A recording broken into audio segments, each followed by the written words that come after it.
In this video, I'm going to cover the math of the regression analysis of experiments. The equations are from the book Most Harmless Econometrics from Engrest. Here is the chapter 2.3 from Most Harmless Econometrics. Y is the outcome variable and the I is the unit of analysis or the individual. Alpha is the intercept. Rho is the causal effect, is the slope of D. D is the treatment status. 1 if the unity was assigned to the treatment group, and 0 if the unity was assigned to the control group. Eta is the usual error term. Alpha is actually the expected value of y0, that means the average of people that are in the control group. Rho is the difference between y1 and y0 of the same unit. This regression framework assumes that Rho is the same for all units. The error term has the random part of y0i, that is y0i minus expected value of y0i. When d equals 0, we cancel this term. We also can cancel these terms.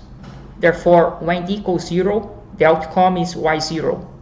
In the similar way, when d equals 1, the outcome is y1. The potential outcome framework studied in the previous video just as the same has to match with the regression. Let's take the expectation value of y conditional to the treatment equal 1. The conditional expectation of a constant is a constant. When d equal 1, we have Rho. And now we take the conditional expectation of the error term eta.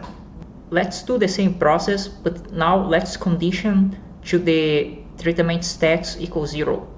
We get alpha, but no Rho because d equals 0. And then we have the expected value of the error term conditioned to the treatment status equal control group. If you subtract the second equation from the first equation, alpha vanishes. And then we have Rho, the treatment effect, plus the selection bias. Note that the selection bias appears if the error term is uncorrelated with treatment status, D. And this is the case when the treatment variable is randomized. If D is randomized, automatically D is independent of the error term. Randomization makes the treatment and the control group identical to each other. The error term of the treatment group will be identical with the error term of the control group. Then both will cancel each other, and then the selection bias will be 0. What's the advantage of using regression to analyze experimental data?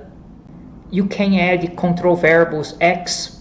X here is a vector of control variables, and gamma is the slope of these control variables. Does add or not add the x? Does this affect the estimation of Rho? If D was randomized, does matter if you add x or not. The addition or subtraction of x does not suppose to change the Rho. However, if you have a broke experiment that there is no full compliance or there is attrition, the control and treatment group might not be identical. In this case, you want to control for factors that control and treatment group are different.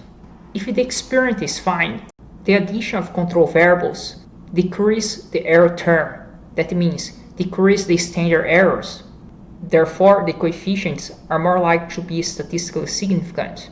In observational data, you add controls to avoid the omittable variable bias.